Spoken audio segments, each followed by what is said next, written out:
नमस्कार, स्वागत है मेरे यूट्यूब चैनल में। मैं Pankaj Chaudhary, general studies by Pankaj Chaudhary sir, ये मेरा नाम है, ठीक ना। यूट्यूब चैनल का नाम है, ठीक है। तो आपका स्वागत करता हूँ। आज हम लोग देखेंगे जीव विज्ञान के बारे में, और जीव विज्ञान में समझेंगे जीव और विज्ञान, बायोलॉजी के बारे में, कि यह विज्ञान की वह शाखा है जिसके अंतर्गत जीवधारियों का अध्ययन किया जाता है।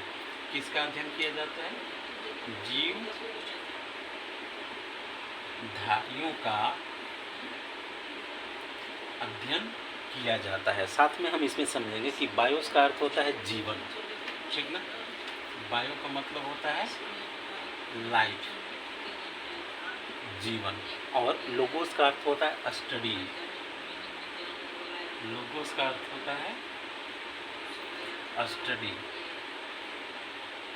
अध्ययन, ठीक है। अब यहाँ पे हम आगे समझेंगे कि जीव विज्ञान शब्द का जो प्रयोग है सर्वप्रथम लैमार्क एवं ट्रेविनीरेस ने किया था। तो जीव विज्ञान शब्द का प्रयोग सर्वप्रथम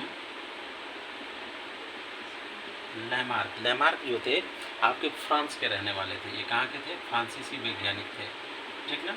और एक और नाम है आपका ट्रेविनीरेस,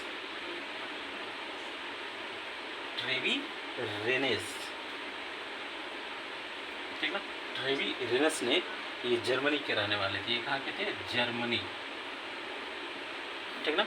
नामक वैज्ञानिकों ने 1801 ईस्वी में इस जीव विज्ञान शब्द का सबसे पहले प्रयोग किया था। तो जीव विज्ञान की कुछ शाखाएं हैं, उनको समझेंगे कि कौन कौन सी शाखाएं हैं, ठीक ना। चलिए अब हम लोग देखेंगे जीव विज्ञान की कुछ शाखाएं, ठीक है। जीव विज्ञान की शाखाएं, ब्रांचेस, ठीक है। इसमें हम लोग देखेंगे एपीकल्चर। सबसे पहले है एपीकल्चर। तो एपीकल्चर में आपको मधुमक्खी पालन आता है, ठीक ना। मधुमक्खी पालन का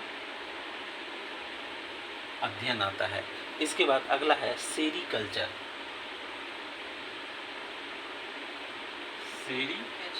सेरीकल्चर के अंतर्गत रेशम कीट पालन होता है, ठीक ना।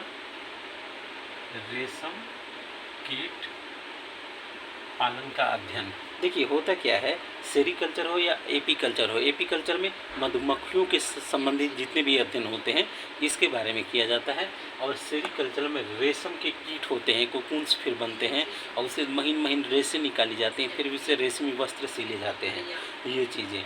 इसके बाद अगला है पीसीकल्चर। पीसीकल्चर में आपको मत्स्य पालन का अध्ययन किया जाता है, ठीक ना। मत्स्य पालन का अध्ययन किया जाता है। इसके बाद माइकोलॉजी, ठीक ना। माइकोलॉजी के तहत आपको कवकों का अध्ययन, जितने भी फंगी हैं, ठीक ना, कवकों का अध्ययन किया जाता है। इसके बाद नेक्स्ट होते हैं आपके एंथोलॉजी।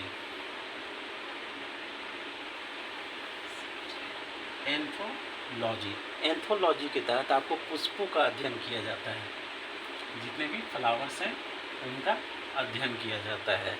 इसके बाद है आपका फाइकोलॉजी।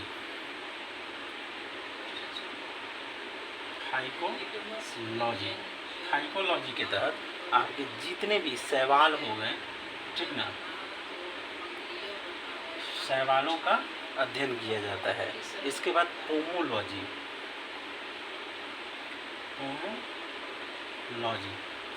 के तहत जितने भी फल हैं, ठीक ना, फलों का अध्ययन किया जाता है। इसके बाद ऑर्निथोलॉजी है। इसके बाद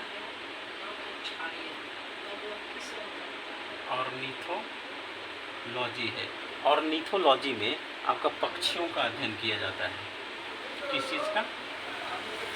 पक्षियों का अध्ययन किया जाता है। इसके बाद आपका है इक्थोलॉजी। इसको ऊपर में लिख लेते हैं, इसको रिवीजन कर लेते हैं। एपीकल्चर का संबंध मधुमक्खी पालन से है। सेरीकल्चर का संबंध रेशम कीट पालन से है। पीसीकल्चर का संबंध मत्स्य पालन से है। माइकोलॉजी का संबंध कवकों से है। एंथोलॉजी का संबंध पुष्पों से है। फाइकोलॉजी का संबंध शैवालों से है। पोमोलॉजी का संबंध फलों के अध्ययन से है। और ऑर्निथोलॉजी का संबंध पक्षियों से है।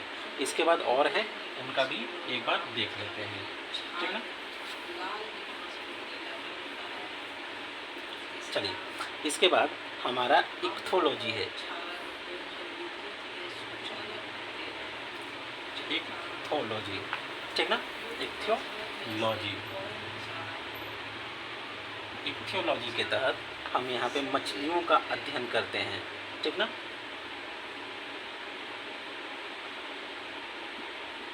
मछलियों का अध्ययन करते हैं। एक और था पीसीकल्चर, उसमें मत्स्य पालन का करते थे, इसमें सिर्फ मछलियों का करते हैं। इसके बाद एंटोमोलॉजी है।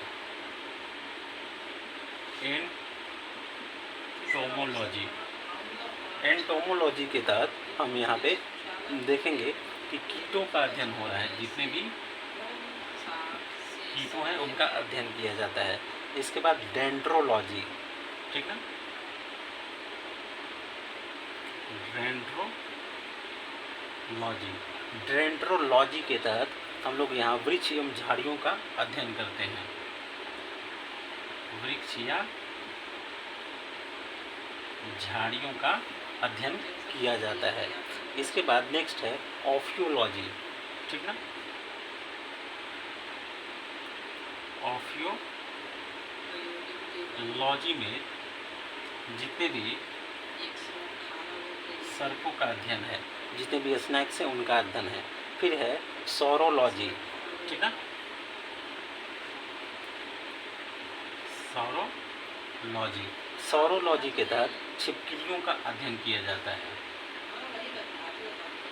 छिपकली का अध्ययन किया जाता है। इसके बाद सिल्वीकल्चर, इसके बाद नेक्स्ट है सिल्वीकल्चर। सिल्वीकल्चर के तहत काष्ठी जो पेड़ होते हैं, ठीक ना, काष्ठी पेड़ों का अध्ययन किया जाता है। उसके बाद हॉर्टिकल्चर, ठीक ना। हॉर्टिकल्चर, हॉर्टिकल्चर के तहत जितने भी उद्यान विज्ञान है, उद्यानों का, उद्यान यानी गार्डन, बागीचे। उसके बाद फ्लोरिकल्चर, फ्लोरिकल्चर के तहत जितने भी फूलों की खेती होती है, फूलों की खेती, याद रखिएगा ये फ्लोरी है, ठीक ना। इसके अलावा एक पुष्पों का अध्ययन होता है एंथोलॉजी। तो कंफ्यूज मत होइएगा। यहाँ हम समझ लेंगे कि इसे एक न एक क्वेश्चन आते ही आते हैं। इक्थोलॉजी, इक्थियोलॉजी मछलियों का अध्ययन, पीसीकल्चर मत्स्य पालन है। इसके बाद एंटोमोलॉजी कीटों का अध्ययन है। डेंड्रोलॉजी वृक्ष एवं झाड़ियों का अध्ययन है। ऑफियोलॉजी सर्पों का है, याद रखिएगा ये नया चीज़ है। ऑफियोलॉजी सर्पों का अध्ययन है। सौरोलॉजी छिपकलियों का अध्ययन है, ठीक ना। सिल्वीकल्चर काष्ठीय पेड़ों से है। हॉर्टिकल्चर उद्यानों के अध्ययन से है। फ्लोरिकल्चर फूलों से है। तो यहाँ पे अभी तक जो डेंड्रो से लेके आपका सिल्वीकल्चर तक नहीं पूछा गया है, एक इक्थियो वाला नहीं पूछा गया। तो इन सब चीज़ों को ध्यान रखिएगा, कई बार एग्जाम में आ सकते हैं। चलिए इसके आगे हम लोग देखेंगे।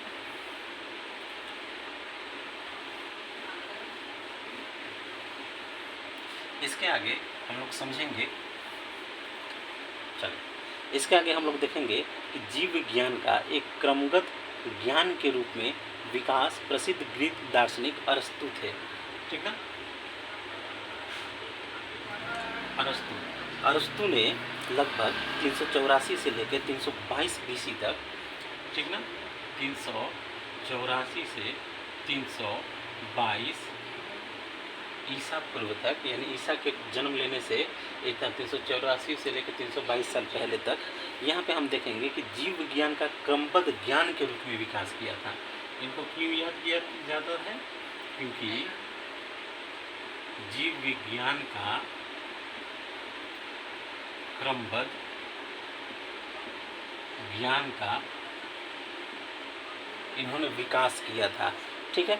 इन्होंने ही सर्वप्रथम पौधे एवं जंतुओं के जीवन के विभिन्न पक्षों के विषय में विचार प्रकट किए। इन्होंने पौधों के साथ साथ जितने भी जीव जगत के हैं, ठीक ना, जीव जंतु हैं, ठीक ना, उनके बारे में भी, ठीक ना, जीव जंतुओं के बारे में, उनके जीवन के विविध पक्षों के बारे में विचार प्रस्तुत किया था। इसलिए अरस्तु को जीव विज्ञान का जनक, फादर ऑफ बायोलॉजी भी कहते हैं।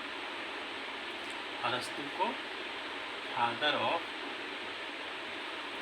बायोलॉजी भी कहते हैं और फादर ऑफ जूलॉजी भी कहते हैं, और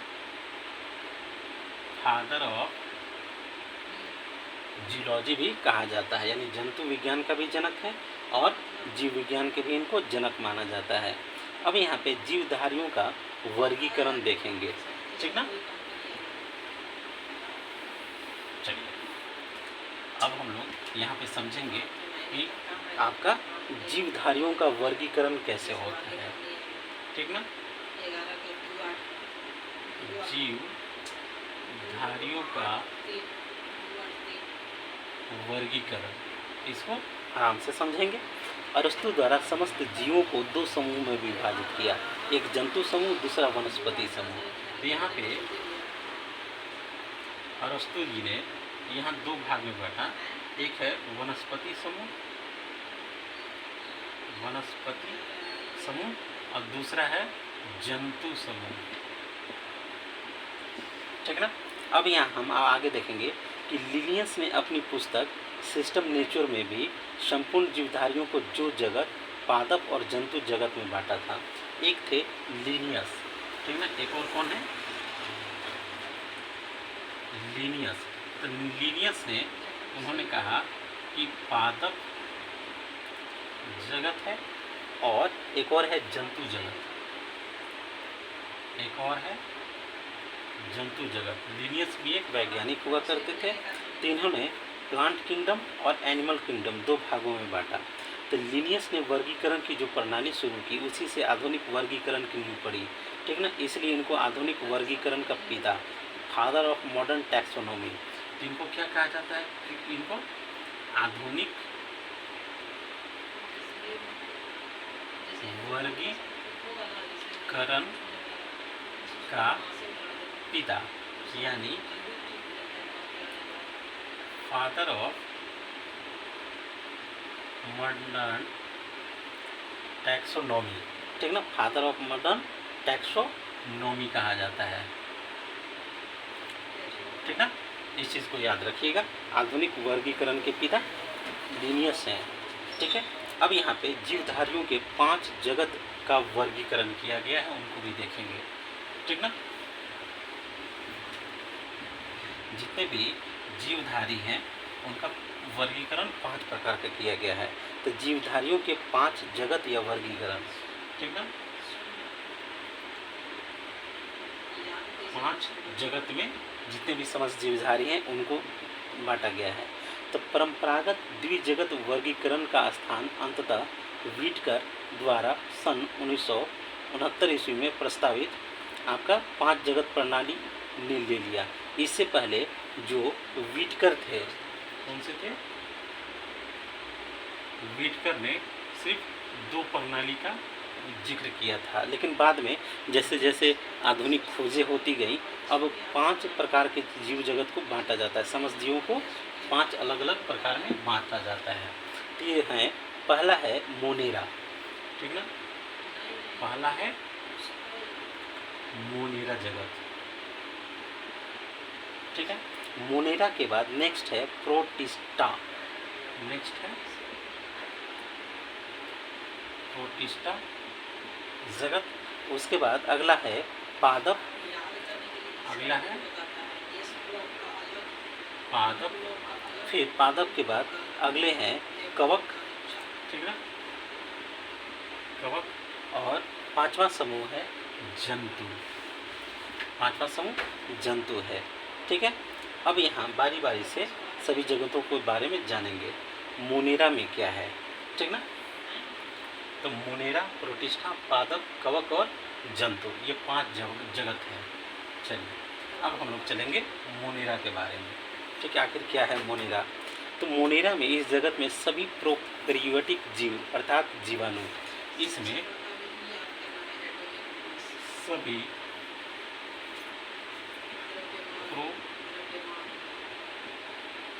प्रोकैरियोटिक जीव शामिल है। ठीक है, सबसे पहली बात, इसमें जीवाणु, साइनोबैक्टीरिया, आर्कीबैक्टीरिया, इसमें कौन कौन से शामिल है? इसमें जीवाणु, साइनोबैक्टीरिया और इसके अलावा आपका एक और आर्कीबैक्टीरिया,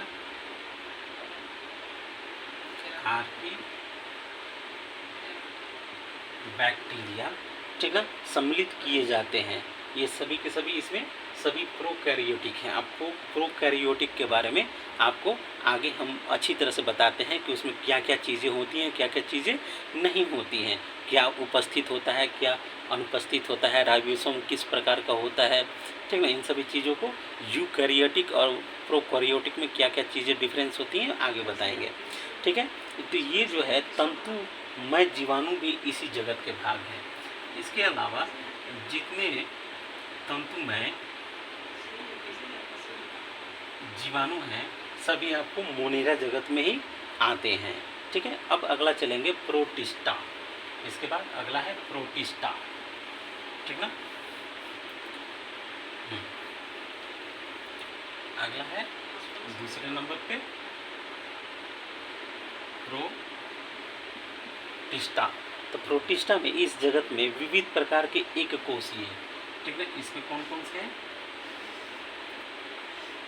विविध प्रकार के एक कोशिकीय, ठीक है, प्रायः जलीय यूकैरियोटिक जीव, और ये जो हैं प्रायः जलीय यूकैरियोटिक जीव, ठीक ना, सम्मिलित किए जाते हैं। पादप एवं जंतु के बीच स्थित युग्लिना इसी जगत में है। एक और याद रखिएगा, एक है युग्लिना। युग्लिना पादप प्लस जंतु के बीच वाली जगत में आती है। ठीक ना, ये कई बार एग्जाम में आ चुका है कि जंतु जगत और पादप जगत के बीच में कौन है? तो युग्लिना है। तो यह दो प्रकार की जीवन पद्धति को प्रदर्शित करती है। तो प्रोटिस्टा जितने भी हैं ये दो प्रकार की जीवन पद्धति को दर्शाती है। एक एक लाइन इम्पोर्टेंट है, याद रखिएगा, एक एक लाइन देखना। ये जो मैं पढ़ा रहा हूँ एकदम बेस से पढ़ा रहा हूँ, एकदम आपका एनसीईआरटी जो है वो वहाँ से शुरुआत किया है। ठीक है, तो एक एक चीज़ यहाँ पर आपका इम्पोर्टेंट है, किसी भी चीज़ को मिस मत कीजिएगा। यह दो प्रकार की जीवन पद्धति को दर्शाती है। इसमें कौन सा है? तो सूर्य के प्रकाश में स्वपोषित। पहला है सूर्य के प्रकाश में स्वपोषित, ठीक है, साथ ही साथ एवं प्रकाश के अभाव में इतर पोषित, और प्रकाश के अभाव में इतर पोषित। यानी एक होता है सूर्य के प्रकाश में जो स्वपोषण हो रहा है, अपने आप का डेवलपमेंट वो खुद ही कर रहा है। दूसरा आता है प्रकाश के अभाव में, जहाँ लाइट नहीं है वो अपना डेवलपमेंट कर रहा है। ये चीज़ें, ठीक ना, अंतर्गत साधारणतः प्रोट, इसके अंतर्गत जो प्रकाश के अभाव में, इसमें अधिकांश प्रोटोजोआ आ जाएंगे। ठीक ना, तो यहाँ हम देखेंगे कि सूर्य के प्रकाश में स्वपोषित एवं प्रकाश के अभाव में इतर पोषित, इसके अंतर्गत साधारणतः प्रोटोजोआ आते हैं। क्या आते हैं? साधारणतः प्रोटोजोआ आते हैं। इसके बाद अगला है पादप जगत। ठीक ना, इसके बारे में देखेंगे।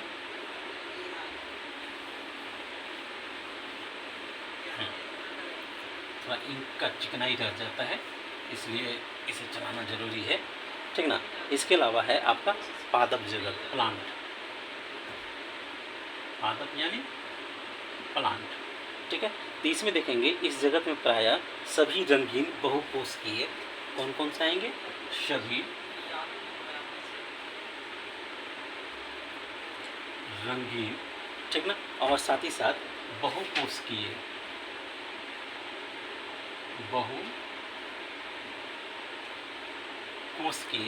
मल्टीसेल्युलर प्रकाश संश्लेषी उत्पादक जीव और प्रकाश संश्लेषी, ठीक ना, उत्पादक जीव सम्मिलित हैं। उत्पादक जीव इसमें सम्मिलित किए जाते हैं, जैसे शैवाल, माछ, ठीक ना, जैसे में कौन कौन हो जाएंगे, शैवाल है, मॉस हो गया, और पुष्पीय तथा अपुष्पीय बीजीय पौधे, और इसमें क्या आएंगे, पुष्पीय एवं अपुष्पीय पौधे, ठीक ना, इसी जगत के अंग आएंगे, पादप जगत के अंग आएंगे। इसके बाद नेक्स्ट है आपका, हम देखते हैं कवक, ठीक ना। कवक के बारे में देखेंगे। कवक क्या है, फंगी क्या है, कवक फंगी। इसमें देखेंगे कवक जगत में, इस जगत में वे यूकैरियोटिक, कौन से,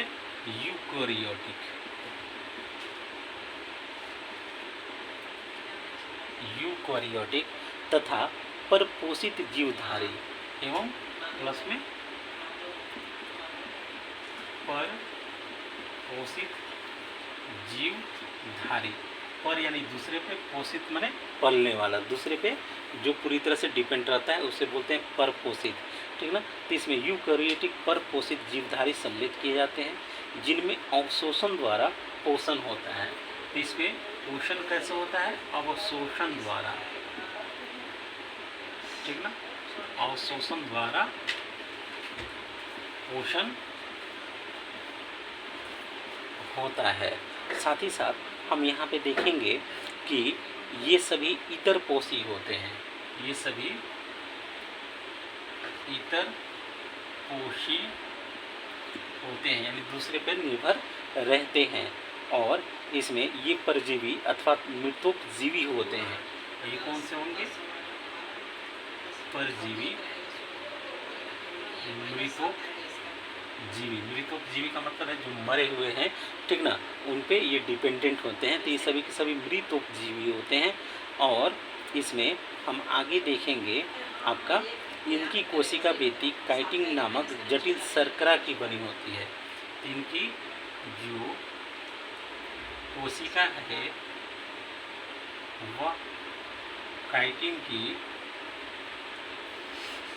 बनी होती है।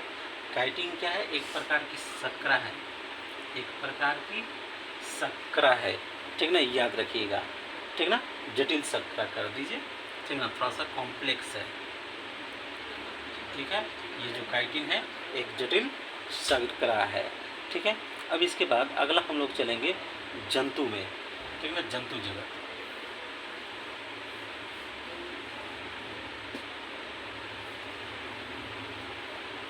ठीक है, अब यहाँ पे जंतु में आते हैं। जंतु में तो इस जगत में सभी बहुकोशिकीय जंतु समभोजी, ठीक ना, इसमें कौन आएंगे, बहुकोशिकीय, और साथ ही साथ इसमें आपको आएंगे जंतु समभोजी, ठीक ना, जंतु समभोजी यूकैरियोटिक, ठीक ना, यूकैरियोटिक।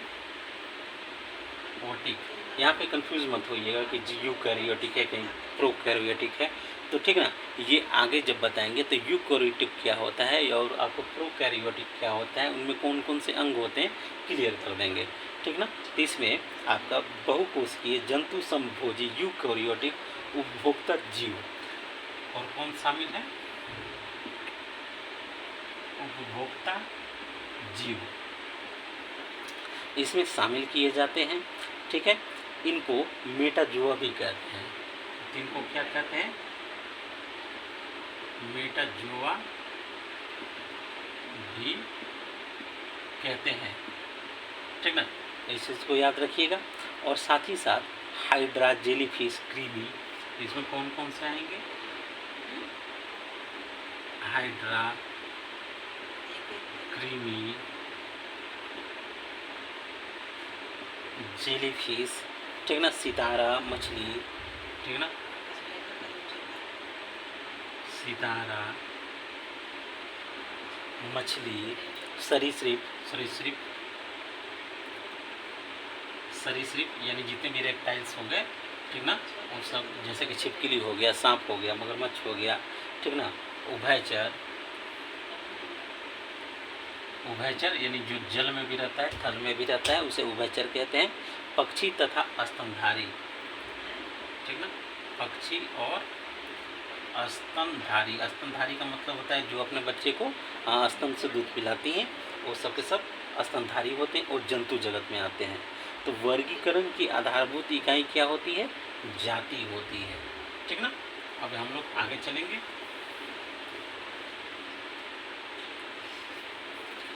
वर्गीकरण की आधारभूत इकाई जाति होती है, ठीक ना। वर्गीकरण कैसे किया जाता है? तो जाति के आधार पर। जाति का मतलब यहाँ कास्ट से नहीं है, बल्कि यहाँ स्पेसीज से है। क्या चीज़ है? स्पेसीज, प्रजाति। तो वर्गीकरण प्रजाति के आधार पर होती है। तो यहाँ पे हम लोग देखेंगे कि जो भी प्रजाति है, इसमें 1753 ईस्वी में कैरोलस लिनियस ने, कब? 1753 ईस्वी में कैरोलस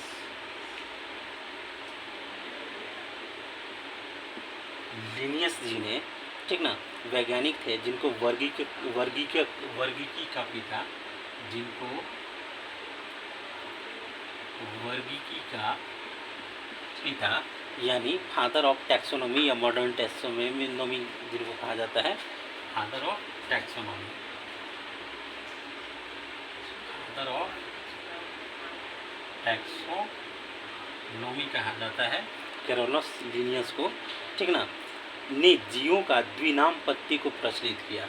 इन्होंने द्विनामपत्ति दिया, द्विनाम पद्धति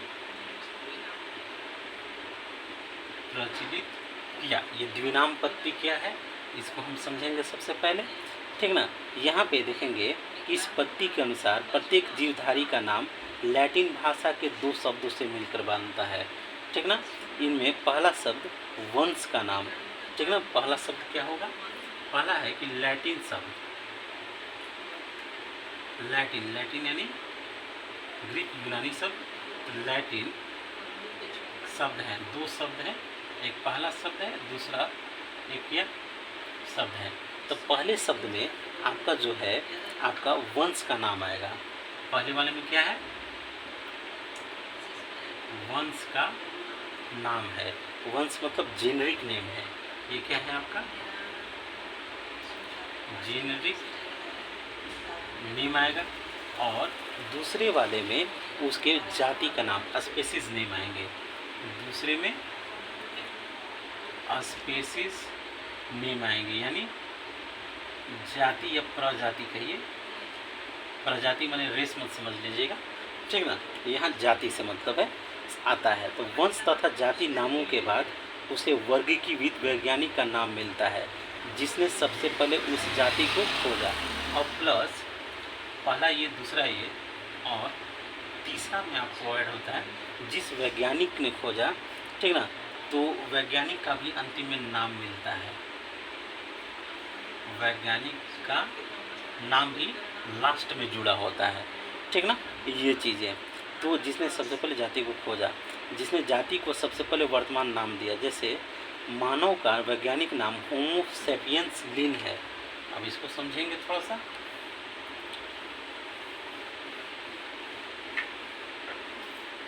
जैसे मनुष्य का जो नाम है, मनुष्य का, ठीक है, मनुष्य का नाम हो गया होमो सेपियंस लिन 1 2 3, ये पहला, ये दूसरा, ये तीसरा। तो ये वाला जेनरिक नेम है, जेनरिक नेम। ये स्पेसिस नेम है, ठीक ना। ये आपका साइंटिस्ट का नेम है, ठीक ना। ये चीज़ें, तो हम यहाँ पे देखते हैं कि होमो उस वंश का नाम हो गया, जेनरिक नेम हो गया, और जिसकी एक जाति सैपियंस था। तो जेनरिक यानी वंश का नाम हो गया प्लस जाति का नाम हो गया, ठीक ना। सैपियंस इसकी जाति है, और लीन वास्तव में लीनियस शब्द का संक्षिप्त रूप है। और लीन क्या है? लीनियस। लीनियस कौन? कैरोलस लीनियस, ठीक ना। तो जो लीनियस थे, ठीक ना, उन्हीं का शॉर्ट नेम यहाँ पे लीन आ गया, ये वाला लीन आ गया। तो ये क्या थे? साइंटिस्ट थे। तो अंतिम में साइंटिस्ट का नाम होता है ये चीज़। तो इसका अर्थ है कि सबसे पहले लीनियस ने इस जाति को होमो सेपियंस कहा था। मनुष्य की जाति को सबसे पहले होमो सेपियंस लीनियस कैरोलस ने दिया था। अब हम दूसरी तरफ आते हैं और इसमें देखेंगे कोशिका विज्ञान के बारे में। किसके बारे में? कोशिका विज्ञान के बारे में, कि कोशिका होती क्या है, ठीक ना। चलिए,